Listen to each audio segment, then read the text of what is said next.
پیدا ہوتا ہے کہ اسلامی قوانین کیا کہتے ہیں کہ دوسری شادی کرنے پر یا اس سے پہلے بیوی سے اجازت لینا ضروری ہے یا نہیں ہے، اس سارے معاملے کی کیا تفصیلات ہیں اور احکامات ہمیں دین سے کیا ملتے ہیں اور دین سے کیا ملتے ہیں، اور ہمارا جو ایک قانونی سسٹم ہے جو کہ ہمارے یہاں پر جس کو ہم آئلی قوانین کہتے ہیں، شادی سے متعلق جو قوانین ہیں وہ کیا کہتے ہیں، اور کہیں ان میں کوئی تضاد تو نہیں ہے، کیونکہ ہم سب یہ بات جانتے ہیں اور مانتے بھی ہیں کہ ہمارے تمام قوانین اسلام کے اصولوں کے مطابق ہونے چاہیے۔ اس حوالے سے ہم بات کریں گے اور اس کے لیے ہمارے ساتھ موجود ہیں ڈاکٹر انعام اللہ صاحب جو کہ ڈی جی ریسرچ ہیں اسلامی نظریاتی کونسل کے۔ السلام علیکم۔ وعلیکم السلام۔ بہت شکریہ سر، آپ نے وقت نکالا پروگرام کے لیے۔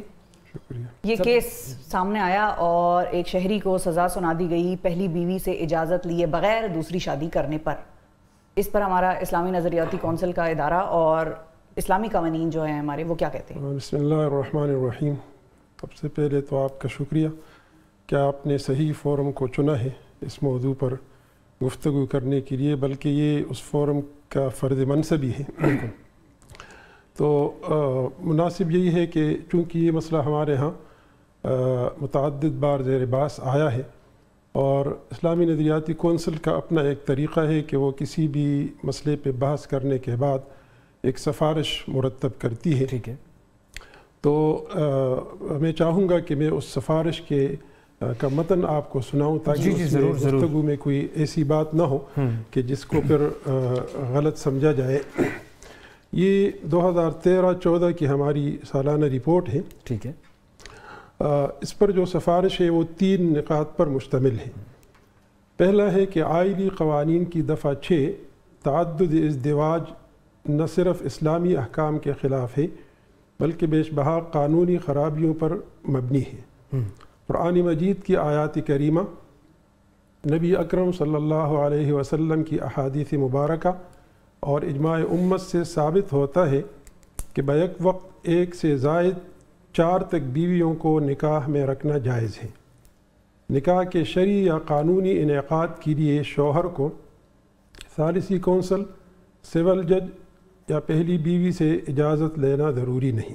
ٹھیک ہے، یہ اسلامی نظریاتی کونسل کا یہ پہلا پوائنٹ نقطہ ہے۔ ہے۔ ٹھیک ہے، دوسرا نقطہ ہے کہ نکاح ایک شرعی عمل ہے اور انبیاء کرام کی سنت ہے۔ ہمارے پیارے نبی صلی اللہ علیہ وسلم نے خود 1 سے زائد شادیاں کی تھی۔ صحابہ کرام اور آج تک کے صلحائے امت میں سے متعدد مقدس ہستیوں نے اس سنت کو عملی طور پر اپنایا ہے، لہذا دوسرے نکاح کو جرم بنا کر نکاح کرنے والے کو سزا دینا نہایت نامناسب اور اسلامی تعلیمات سے متصادم ہے۔ ٹھیک۔ تیسرا نقطہ، شرعی تعلیمات کے مطابق میاں بیوی پر ایک دوسرے کے حقوق ادا کرنا اور حسن معاشرت کے ساتھ زندگی گزارنا لازم ہے۔ شوہر کا شرعی و اخلاقی فرض ہے کہ وہ ان تمام حقوق کو ادا کرنے کا اہتمام کرے جو شوہر ہونے کے ناطے شریعت نے اس پر لازم قرار دیے ہیں، خواہ اس کی ایک بیوی ہو یا 1 سے زائد بیویاں ہوں۔ اگر شوہر 1 سے زائد بیویوں کے درمیان اختیاری امور اور حقوق میں عدل نہ کر سکتا ہو تو ایک بیوی پر اکتفا کرے۔ اگر شوہر حقوق کی ادائیگی میں کوتاہی کا مرتکب ہوتا ہو تو بیوی یا بیویوں کو حقوق کا مطالبہ کرنے اور عدالتی چارہ جوئی کا راستہ اختیار کرنے کی اجازت ہے۔ کونسل سمجھتی ہے کہ اس دفعہ میں دیگر کئی قانونی خرابیاں موجود ہونے کے ساتھ ساتھ انسانی حقوق کی پامالی کا بھی باعث بن سکتی ہے۔ یہ دفعہ بیک وقت شوہر، بیوی اور بچوں کو کئی ایک شرعی و قانونی حقوق سے محروم کر سکتی ہے، لہذا اس دفعہ کو حذف کر دیا جائے۔ صحیح۔ پھر کونسل کا جو طریقہ کار ہے وہ یہی ہے کہ یہ جو سفارش مرتب ہوتی ہے اس کے لیے باقاعدہ ایک ریسرچ ورک ہوتا ہے، تو اس کے دلائل جمع کیے جاتے ہیں، تو یہ ان دلائل کی بنیاد پر کونسل نے یہ سفارش کی ہے۔ کونسل نے متعدد بار یہ بھی کہا ہے کہ اس کا مطلب یہ نہیں ہے کہ شوہر کو کھلی اجازت ہے کہ وہ جس طرح بھی چاہے۔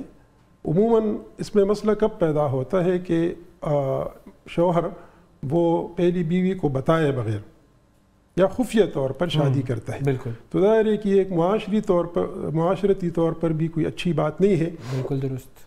نکاح تو ایک علانیہ ایک عمل ہے، تو کونسل نے کئی بار یہ کہا ہے کہ جس کو دوسری شادی کرنی ہو تو ایک تو وہ اس بات کو بہرحال کنفرم کر لے اور یقینی بنائے کہ اس کو ضرورت ہے بھی کہ نہیں، اور اگر ضرورت ہے تو کم از کم خاندان کو اور بیوی کو اعتماد میں ضرور لے.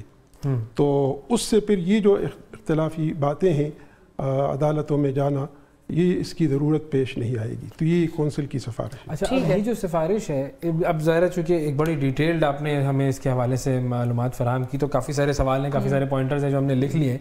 پہلے تو سب سے پہلے مجھے صرف یہ بتا دیجئے کہ یہ جو آپ لوگوں نے سفارش کی تھی، یہ 2013-14 کی آپ کہہ رہے ہیں رپورٹ؟ ہاں، اس رپورٹ میں ہے، لیکن اس سے پہلے بھی کونسل کئی بار یہ سفارشات دے چکی ہے، چونکہ قوانین آئلی قوانین تو بہت پرانے ہیں، وہ تو 1960 سے جی ہاں، تو متعدد اوقات پر یہ چیزیں زیر بحث آتی ہیں. تو جب یہ سفارش کی جاتی ہے تو یہ سفارش کس کے پاس جاتی ہے اور اس کے بعد اس کا پروسیس کیا ہوتا ہے؟ اور سفارش پر عمل کرنا حکومت پاکستان پر لازمی نہیں ہے، اس کا مطلب یہ؟ کونسل تو ایک آئینی ادارہ ہے، آپ جانتے ہیں، اور آئین میں اس کا تذکرہ ہے، تو اس میں پورا طریقہ کار ہے کہ کونسل اپنی سفارشات حکومت کو بھیجتی ہے. ٹھیک ہے. اور اس کے لیے طریقہ یہ ہے کہ وہ پارلیمنٹ میں جائیں، بلکہ یہ اس میں صراحت ہے کہ پارلیمنٹ میں کونسل کی رپورٹ پیش ہو. ٹھیک ہے. پیش ہونے کے بعد یہ پھر آئین ہی میں لکھا ہے کہ پارلیمنٹ 6 مہینے کے اندر اس کو پارلیمنٹ میں پیش کر لے، یعنی حکومت. صحیح. اور اگر پارلیمنٹ اتفاق کرتی ہے تو اچھی بات ہے، نہیں ان کو کوئی اعتراض ہے تو کونسل کو دوبارہ بھیج دے اس کے لیے، اور 2 سال کے اندر اندر بہرحال پارلیمنٹ کو اس پر کچھ کرنا ہے.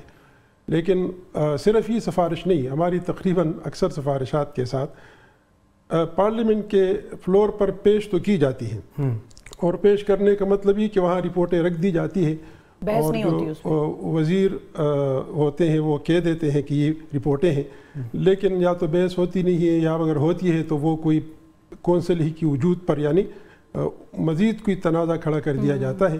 تو جو یعنی آئین میں جو کچھ لکھا ہے، اس کی روح کے مطابق اس پہ عمل درآمد نہیں ہے. اچھا، صرف ایک چیز پر اس کا مطلب یہ ہوا کہ اسلامی طور پر یہ جو قانون ہمارے ملک میں بنا ہوا ہے وہ اسلامی قانون نہیں ہے، قرآن و سنت سے مطابقت نہیں رکھتا ہے، قرآن و سنت کے مخالف ہے، اور حکومت وقت کو، جو بھی حکومتیں اس وقت سے رہی ہیں، ان کو بار بار یہ بات بتائی بھی گئی ہے، لیکن انہوں نے اس پر کان نہیں دھرے.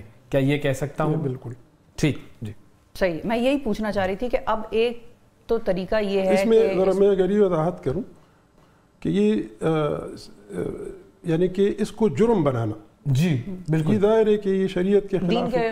کیونکہ دیکھیں، ہم اگر آج کے دور میں 1400 سال کے بعد کسی چیز کو جرم کہے تو ظاہر ہے کہ ایک طالب علم کی حیثیت سے ہر ایک کے ذہن میں یہ آتا ہے کہ یہ کام تو بڑے اچھے لوگوں نے کیا، پیغمبر اسلام نے کیا، قرآن مجید میں اس کا ذکر ہے، سورہ احزاب میں اس کا ذکر ہے، صحابہ کرام کا ہے. اس وقت کتنے ایسے لوگ ہیں، بڑے نیک لوگ، اچھے لوگ، معتبر لوگ، کہ ان کی 1 سے زائد شادیاں ہیں.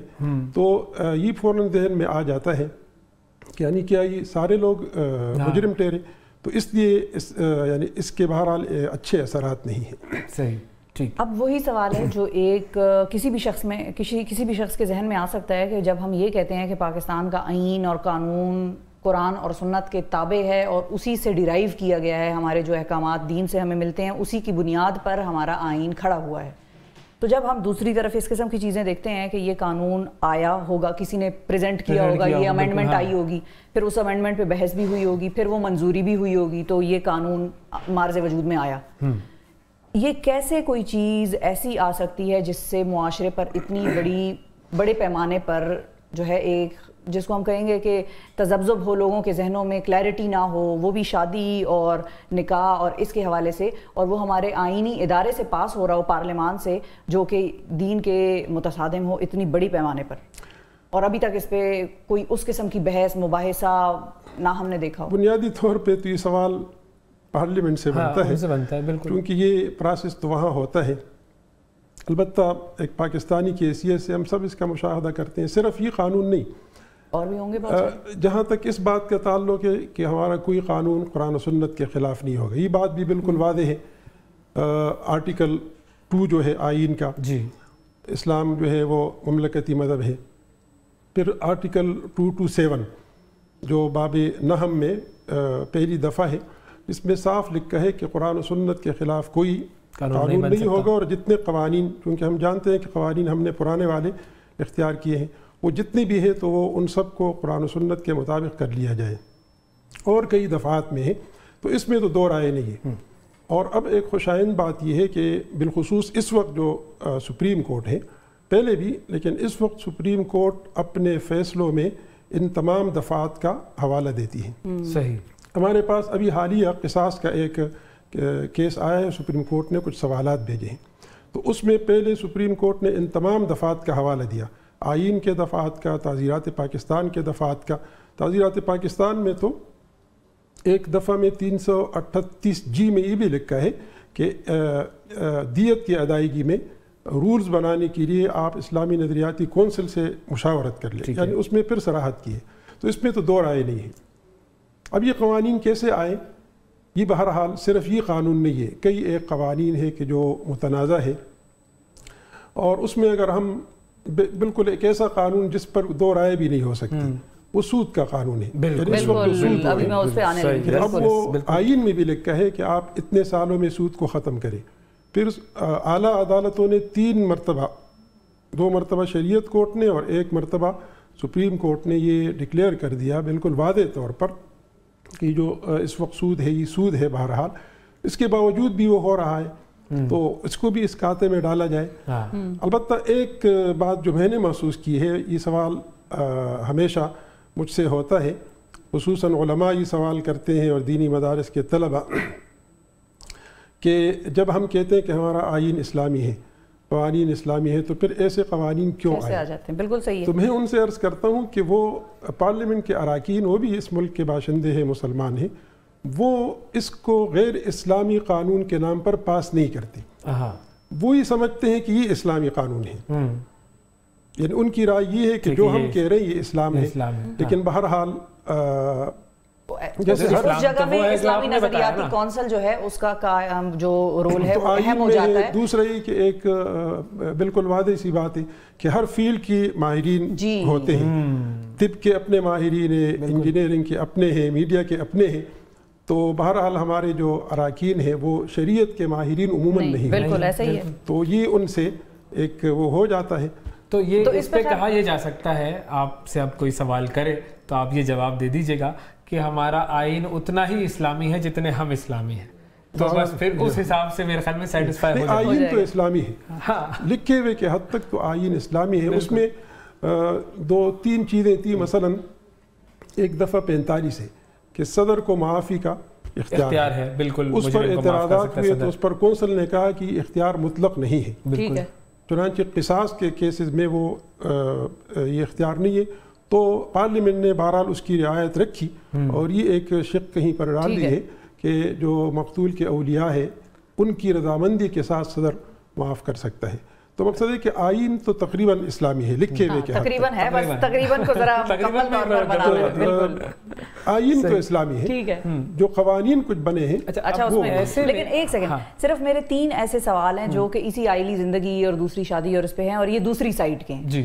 اس میں وجہ یہ ہے کہ ہم نے اپنی آنکھوں سے اس قسم کے واقعات ہوتے دیکھے ہیں کہ جہاں پر اگر ایک شخص ہے جو دوسری شادی کرتا ہے یا تیسری کرتا ہے تو وہ عدل عموماً نہیں کر سکتا، اور ہمارے معاشرے میں اس کی سب سے زیادہ اگزامپلز یہ ملتی ہیں کہ بیویوں کو گھر سے نکال دیتے ہیں، بچے چھین لیتے ہیں، یا نان نفقے کا معاملہ جب وہاں تک پہنچتا ہے تو وہ دینے سے انکار کر دیتے ہیں، حالانکہ سپریم کورٹ اور ہمارے جو اعلیٰ عدلیہ ہے ان کے فیصلے بھی موجود ہوتے ہیں ان کے خلاف۔ تو ایک تو لوگ یہ کہتے ہیں کہ بیوی کی اجازت اس لیے ہم ضروری چاہتے ہیں اس معاملے میں کہ شوہر بیوی کے ساتھ عدل کا معاملہ نہیں کرتا۔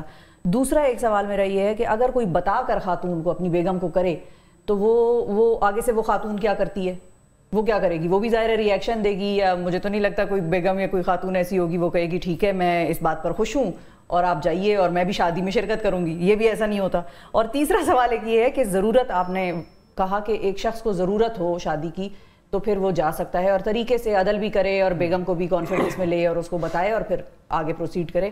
وہ ضرورت کا تعین کیسے ہوگا کہ کسی شخص کو ضرورت ہے؟ ان کو پھر ہم لے لیتے ہیں کہ پہلے تو جو مرد عدل والا ہوتا ہے، جی عدل والی پہلے بات نا، کہ گھر سے نکال دیتا ہے، بچے رکھ لیتا ہے۔ یہ ہماری سفارش میں بھی ہے کہ اس قانون میں کئی خرابیاں ہیں۔ بنیادی بات یہ ہے کہ یہ مسائل ہے یہ ہمارے معاشرے کے مسائل ہیں، صرف ہمارے معاشرے کے نہیں بلکہ انسانی معاشرہ جہاں کہیں بھی ہے. ہمیں دیگر ممالک کے بارے میں کچھ غلط تصورات ہیں، وہاں بھی یہ مسائل پورے موجود ہیں. تو یہ مسئلہ صرف اس صورت میں نہیں ہے کہ ایک بیوی ہو، دو بیویاں ہوں. یہ تو کئی کیسز ایسے ہیں کہ ایک بیوی ہوتی ہے، لوگ اس کے بھی حقوق ادا نہیں کرتے. دوسری بات، کیا اس قانون نے اس بیوی پر جو زیادتی ہوتی ہے اس نے اس کی تلافی کر دی؟ نہیں. کیونکہ یہ قانون کب کا بنا ہوا ہے، قانون کب کا بنا ہوا ہے. اچھا، پھر یہ کہ جیسے اس کیس میں ہم لے لیں، شوہر کو 3 مہینے قید کی سزا سنائی گئی اور 5000 جرمانہ. یہ بہرحال آپ نے خود اس میں اشارہ کر دیا کہ کتنی سخت سزا ہے. اس سے بیوی کو کیا فائدہ ہوا؟ یا دوسری شادی کینسل تو نہیں ہو گئی اس سے؟ دوسری شادی کینسل نہیں ہوئی، نہ آپ شرعی طور پر کینسل کر سکتے ہیں. اور اگر ہم اپنے معاشرتی اقدار کو دیکھیں تو جو بیوی شوہر کے خلاف عدالت میں جائے، اب اس کیس میں مجھے یقین نہیں ہے لیکن شاید میں نے پڑھا کہ یہ 2019 کا کیس ہے. جی، پرانا کیس ہے، ابھی اس کا فیصلہ ہو رہا ہے. تو یہ 4-5 سال تک اس گھر کا ماحول کیا رہا ہوگا. بالکل. پھر یہ ہے کہ ہم مسلمان ہیں اور ہم تمام احکام شریعہ کو فالو کرتے ہیں. شوہر کو اور بھی حقوق ہیں. اب اگر کوئی بیوی عدالت میں جائے اور شوہر اس کو طلاق ہی دے دے، یعنی مقصد ہے کہ اس کے اثرات کیا ہوں گے. خراب ہوگا. بالکل بالکل. عدل کی جہاں تک آپ نے بات کی، تو ابھی تو عدل یعنی شادی ہوئی کہ آپ نے اس کو جیل کے اندر کر دیا، جرم بنا دیا. وہ تو جب شادی ہو جائے اور پھر کچھ عرصہ گزر جائے تو پتہ چلے کہ عدل ہوا کہ نہیں ہوا. تو یہ تو ایسا ہوا کہ آپ نے گویا کہ جرم واقع ہونے سے پہلے ہی اس کو سزا دے دی. تو اس لیے یہ قانون اگر ہم اس کو فرض بھی کر لیں کہ بے انصافی اور ہے بھی، تو اس قانون سے اس کی تلافی نہیں ہوتی. اور اگر وہ 3 مہینے جیل میں ہے تو پھر اس وقت وہ بچوں کا اور جو ہم نے اپنی سفارش میں یہ کہا ہے کہ یہ خواتین کے حقوق کے بھی خلاف ہے. جتنے عرصے وہ جیل میں ہے تو اس خاتون اور جو دوسری بیوی ہے ان کے نان نفقے کا کیا ہوگا، وہ کون دے گا؟ بالخصوص کہ مثلا وہ شخص ایسا ہے کہ جو روزانہ دیہڑی کر کے کما کے لاتا ہے، تو اس کے بیوی بچے وہ تو بغیر مہینے کی تنخواہ بھی اگر ہے تو وہ تو 3 مہینے کے لیے اندر ہے، تو مہینے کی تنخواہ اس کو نہیں ملے گی تو وہ تو کچھ نہیں کر سکے گا. تو اس لیے یعنی یہ ہم نے ان چیزوں کو بھی ڈسکس کیا. اور پھر یہ ہے کہ اس قانون میں یہ نہیں ہے کہ بیوی اجازت دے، ثالثی کونسل اجازت دے گی. آپ نے اختیار ثالثی کونسل کو دے دیا. اچھا، اب ہمارے ہاں آپ دیکھیں، اگر شوہر ثالثی کونسل والوں تک رسائی کر لے، کوئی بھی طریقہ اختیار کر لے اور وہ اجازت دے دے، تو اس سے بیوی کو کیا فائدہ ہوا؟ یہ بات تو لیکن اس سے بیوی کو کیا فائدہ ہو کہ اگر بیوی کو وہ جا کر پوچھے اور اجازت لے، جو کہ میرا اگلا پوائنٹ تھا کہ اگر خواتین کو بتا دیں. اجازت لے وہ ایسا نہیں ہے کہ جیسے کوئی بچہ اسکول میں جاتا ہے کہ مجھے چھٹی دے اور استاذ کہیں نہیں بیٹھ جائے. اس کا اپنا ایک طریقہ ہے، ایک پروسیس ہے، اس کو اعتماد میں لے اور بہرحال ماحول بنائے، فضا بنائے. تو اس کے کئی طریقے ہو سکتے ہیں. آپ نے یہ بتایا کہ ضرورت کیا ہو سکتی ہے. ضرورت میں پہلی چیز تو یہ ہے کہ دیکھیے، شریعت کا قانون یہ ہے کہ وہ شخص نکاح کرے جو نکاح کی طاقت رکھتا ہو. ٹھیک ہے، ایسا ہی ہے. یہ پہلے نکاح کے لیے بھی ہے، پہلے نکاح کے لیے بھی. اور نکاح کی طاقت سے مراد یہ ہے کہ وہ نان نفقہ دے سکتا ہو، رہائش دے سکتا ہو، تو اس صورت میں وہ نکاح کر لے. اگرچہ اس کا نکاح ہو تو جائے گا لیکن یہ کوئی پسندیدہ نکاح نہیں. بالکل صحیح. تو ایک تو یہ دیکھے کہ کیا وہ 2 بیویوں کو رکھنے کی استطاعت رکھ سکتا ہے کہ نہیں. بالکل. پھر ایک سب سے بڑی ضرورت یہ ہو سکتی ہے کہ بیوی معذور ہے. اور آپ نے جو یہ کہا کہ دوسری بیوی اجازت نہیں دے گی، ایسا نہیں ہے. ایسے کیسز ہم جانتے ہیں کہ دوسری بیوی نے خود کہہ دیا اولاد کے لیے وہ، لیکن یہ اولاد کے لیے شادی اور معذوری کے لیے شادی، اور اس میں بڑی کم میں صرف ہوتی اس وقت یہ پوائنٹ وہ کرتا ہوں کہ بیوی معذور ہے، اس کی خدمت کے لیے کسی دوسری خاتون کی ضرورت ہے، اس کی اولاد نہیں ہے، بچیاں نہیں، یا ہے تو شادی شدہ ہے. ٹھیک ہے. تو لوگ اس ارادے سے اور اس نیت سے دوسری شادی کرتے ہیں، یہ بھی ایک ضرورت ہے. ٹھیک ہے. اسی طرح اولاد نہیں ہے تو بہرحال یہ بھی ایک ضرورت ہے. اور کئی کیسز ایسے ہیں کہ وہ، اور ہمارے ایسے علاقے بھی ہیں کہ وہاں بہرحال رواج ہے، وہاں کوئی مسئلہ نہیں ہے، لوگ دوسری شادیاں کرتے ہیں. ہر جگہ میں ایسے لوگ موجود ہیں، آپ بھی جانتے ہوں گے. بالکل صحیح ہے. صحیح. اب ظاہر بہت ساری ضروریات ہو سکتی ہیں. آخری چیز میں اس پر آنا چاہوں گا کہ اگر کوئی شخص دوسری شادی کرنا چاہتا ہے کسی بھی وجہ سے، اور اس کی بیوی یا ثالثی کونسل اس کو اجازت نہیں دیتی، اب اس شخص کے پاس کیا راستہ ہے پاکستان میں رہتے ہوئے؟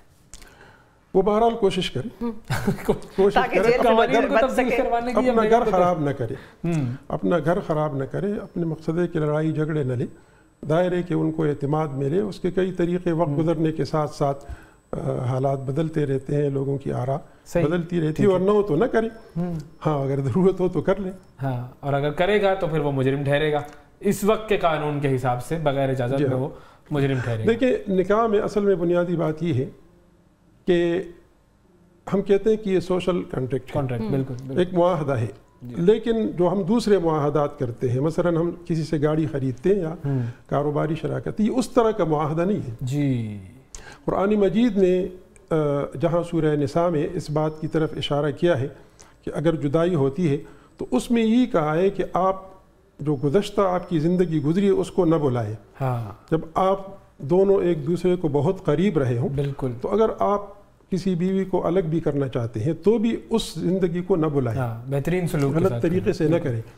تو یہ ایک ایسا معاہدہ ہے کہ جو دونوں، یعنی مقصد ہے کہ اس میں محبت شامل ہے، الفت شامل ہے، اولاد آ جاتی ہے، تو اس کے لیے قرآن نے عدالتوں کا راستہ فوراً اختیار نہیں کیا۔ سب سے پہلے تو یہ ہے کہ میاں بیوی آپس میں، یعنی بلکہ شریعت نے تو نکاح سے پہلے کہا ہے کہ آپ اچھی جگہوں میں رشتے تلاش کریں، اور اس میں یہ بات بنیادی ہے کہ ہمارا یہ رشتہ چلے، تو اس وقت سے یہ کام شروع کر لیں، پھر ایک دوسرے کے حقوق ادا کرے، اور اگر بہت ہی یعنی آخری درجے میں کچھ ناچاقی کی صورت ہو تو پھر سمجھانے کی کوشش کر لیں۔ تو سب سے پہلے گھر میں مسئلہ حل کرے میاں بیوی خود، اور اگر وہ نہ ہو تو اس کے لیے قرآن نے حکمین تحکیم کا کہا ہے کہ کچھ شوہر کی طرف سے کچھ بیوی کی طرف سے آپس میں بیٹھ جائے اور وہ اس مسئلے کو حل کرے۔ پھر بھی نہ ہو تو پھر آخری صورت میں وہ جو جدائی کا ہے، جدائی کے لیے بھی بہت ایک پروسیس ہے، ایسا نہیں ہے کہ بس آپ نے، ہمارے ہاں یہ بہرحال 3 طلاقوں کا جو ایک وہ ہے، یہ بھی ایک معاشرتی بیماری ہے، اور کونسل نے تو اس میں سفارش کی ہے کہ جو 3 طلاق دے تو اس کو سزا دی جائے، طلاق تو واقع ہو جائے گی، اور یہ حضرت عمر رضی اللہ عنہ کا ایک فیصلہ ہے کہ وہ ایسے لوگوں کو سزا دیتے تھے۔ تو مقصد ہے کہ ایسا نہیں ہے، بلکہ آپ اس شرعی طریقے سے اس کو طلاق دے دیں۔ تو عدالتوں میں ہم ان چیزوں کو نہ لائیں، ہر چیز عدالت اور قانون سے مسائل حل نہیں ہوتے، اگر حل ہوتے تو ہمارے ہاں قوانین کب کے بنے ہوئے، لیکن ابھی تک وہ مسائل بڑھ رہے ہیں، کم نہیں ہو رہے۔ بالکل ٹھیک ہے جی، بہت شکریہ ادا کریں گے ڈاکٹر انعام اللہ صاحب آپ کا۔